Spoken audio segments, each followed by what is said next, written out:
Guys, welcome back. We're here with another spoiler article from Fantasy Flight Games website where they've announced another chapter pack. This time the 6th chapter pack of the Westeros cycle has been unveiled, and it's titled True Steel, as you can see on the screen here. I'm on the article now on FFG's webpage, and we're just going to go through it quickly for you, for those who haven't seen it yet. Maybe this is your first seeing it here. Maybe you don't feel like reading or going to the website. Don't worry, I got you covered. Going through the article, we got a couple spoilers here. So we'll go through the usual card fan here, where they like to hide cards in the back from us. And usually we don't know what they are and we speculate. But like in the last video, we mentioned the Czech spoilers, which you can find translations for.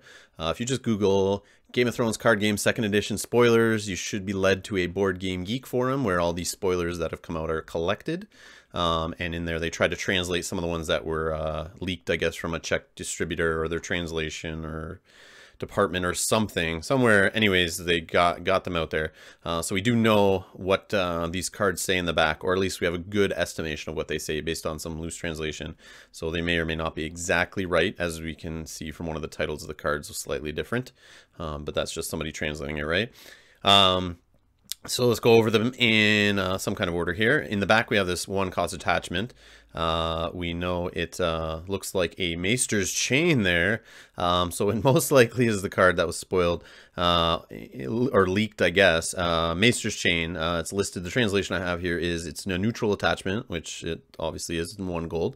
We can see that much. It's item traded, so that matches. Attaches to Maester characters only. We see the Aractor only there sticking out, so it is Maester character only. Dominus action, kneel Maester's Chain to choose a condition attachment and discard it from play.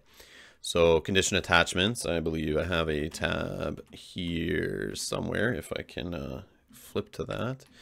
So the condition attachments, a lot of people forget, but Maester Crescent, who does this ability, he can kneel him during marshalling to get rid of a condition attachment. It works on bodyguards. Bodyguards are condition attachments.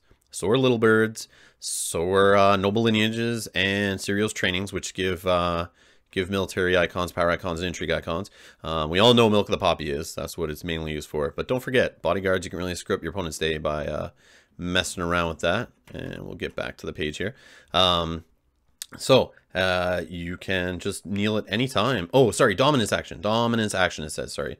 So it's not like the marshalling, so that it will stick around a little longer. You'll have to deal with that annoying condition attachment. But yeah, in a dominance action, you can kneel it if your character's still around by then. It's not as easy as Crescent, where you can just drop them in and marshal and get them off without usually having to worry. This you'll actually have to attach to a character, hope that character's around still when dominance comes, and hope the attachment's still there and hasn't been discarded when dominance comes around. But at least it gives all the houses that ability that only like Maester Crescent and Viserys Targaryen have in faction to get rid of attachments. It's just another way to help with Milk of the Poppies, I guess, or condition attachments in general if they become a problem. But yeah, it's nice utility. Just yeah, it's okay. It's a buck. It's an attachment. It's cool. If they become a problem, you have an option. Next is Dagmer Cleftjaw. We have here on the left. It's a Greyjoy character. We can see 7-cost military icon, power icon, 5 strength. He's unique. He's a captain in Ironborn. He has the beautiful keyword of renown, which is going to speed up Greyjoy decks even more. But he is 7 cost, like I said. So is he like a replacement for Euron or Balon? It's another option, I guess. I don't know. Maybe you put 1 less copy of Euron in your deck, stick this guy in, maybe you build a deck around this guy. But we see his ability is kind of covered up, but we do have that leaked here. I have the translation. Says interrupt when claim is applied for a challenge in which Dagmer Cleftjaw is attacking alone. Choose a non-limited location with printed cost 3 or lower, controlled by the losing opponent instead of the normal claim effects. Take control of that location. So let's see what some of the 3-cost locations are. I brought them up here. So non-limited. So Great Kraken for 1. You can jack that from your opponent. High Garden, Lannisport, Plaza Punishment, the Mander, the Red Keep. Not the Wall. Not the Wall. That's 4. But Winterfell Castle. You can steal these from your opponent and anything cheaper. I just said like these are extreme cases, obviously. But you can basically steal them and take control of them and use them. Kind of like Euron, right? So maybe this guy goes in instead of Euron then. but this guy has to be attacking alone. You put Sirio in the deck to give this guy stealth. I don't know. Strength buffs maybe, just doing the unopposed stuff. You put him in a challenge. You know, use the unopposed tricks in Greyjoy to, like, raiding longships, take away the strength of a defending character. I don't know. You pair this with Banner of the Rose and do the whole, like, Marjorie buff and strength, that kind of stuff. I don't know. But if you can get this guy to win attacking alone, kind of like some of these big dudes have these abilities where they only go off if they're attacking alone. It's scary, I guess. It can really script your opponent's day. But, I don't know. Cool card. We'll see how that one works out. Keep in mind, this is the last pack of the cycle, so we're going to have some cards come out we don't even know about before that. We probably will have the Stark House expansion box by then, so we'll have a lot more cards in the pool. So there might be some stuff that work with this guy. Even in this pack, we only know one Greyjoy card. So there could be another card in here that works and helps us, you know, fire off easier. But 5 strength is nothing to sneeze at, so there's a good shot he can get that off. The next one we can see in the front here, 2-cost attachment. It's Old Bear's Raven. It is unique. Companion and Raven traded. Attached character gains stealth. If attached character is Old Bear Mormont, he gains an intrigue icon. So it helps out Old Bear. But if you notice here, my favorite thing I see here is it's non-loyal. So people who want to banner to Night's Watch can have a way to attach stealth on a character for $2. And it helps get an attachment on a character. Remember, Plaza Punishment, Sea Stone Chair, those kind of things. They don't hit characters that have attachments on them. So you can put this on someone, even someone small, someone big, whatever, and just give them stealth, make them more annoying, make them immune to those effects I just mentioned. So another reason to banner to Night's Watch, really. And it also gives Night's Watch some stealth that just helps them defend or actually oppose challenges when they're facing factions like Greyjoy or with Serial Pharrell on the other side of the board from you. It just gives you another stealth option to help you block if you haven't seen Benjen come out yet or whatnot. But it is a companion and Raven. So who does this actually attach on in Night's Watch? That's the real question, because it's not a weapon. So some of those guys aren't going to be able to take this that have no attachments except weapon or just no attachments. But yeah, interesting. I like it just out of house.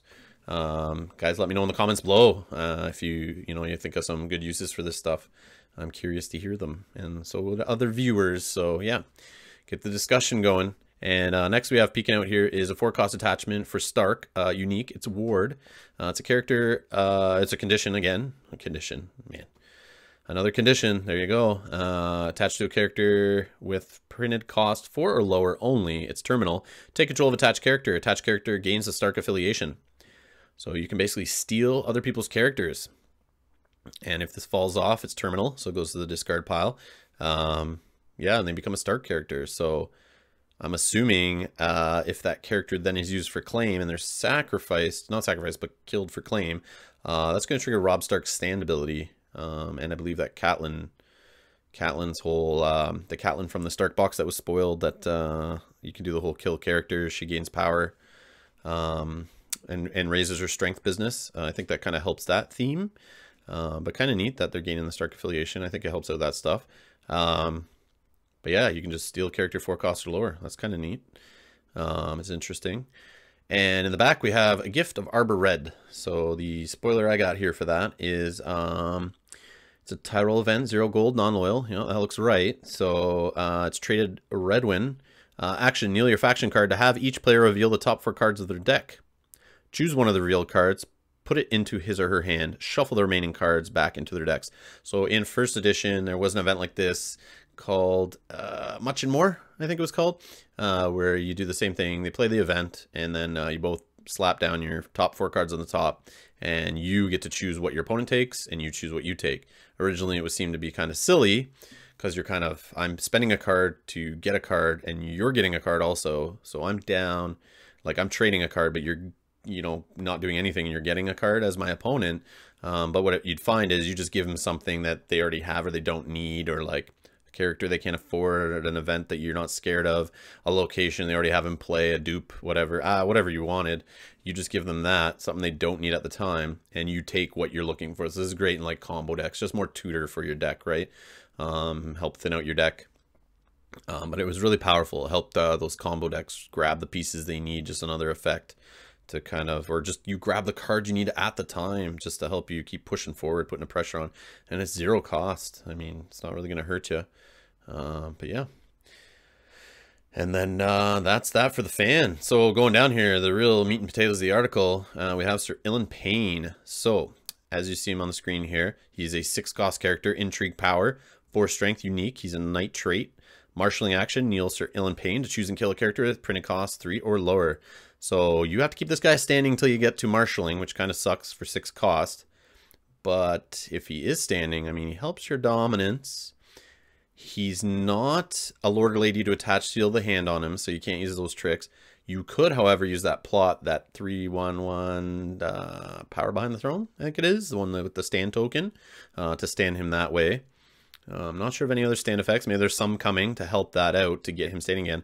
Otherwise, you have to keep him in play. Hope he's not dead. Once you get to marshalling, you can kneel him and hope the action isn't canceled to kill a character with 3 costs or lower. And in the article, it does mention here some of the juicy targets, like Maester Aemon if he's knelt after the fact, after challenges, after he's done some saving. You can then sneak in and chop his head off. You got the Hound as his printed cost or your lower member. So Hound is a beefy guy, but you can, if he's still hanging out there, you can smoke him. And Marjorie Tyrell, oh, we'd love to cut her head off, wouldn't we? In the game, guys, not the show, in the game. She is annoying if you're playing against her. Maester Crescent, that's a good one. Stop getting rid of those damn milk of the poppies I'm putting on you over there. And then, yeah, Arrow Hota, what else we got? Any of those 3 costers, man. There's some good ones right now.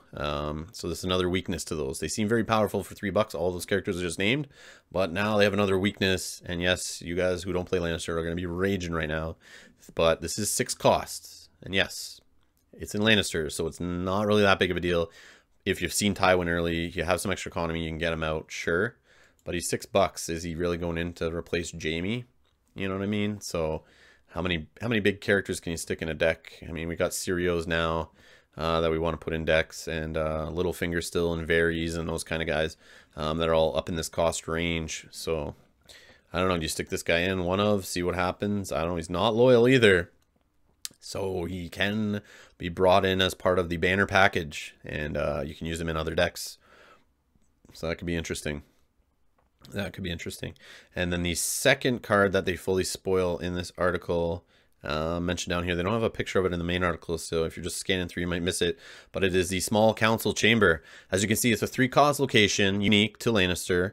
It is a King's Landing traded. It's immune to events.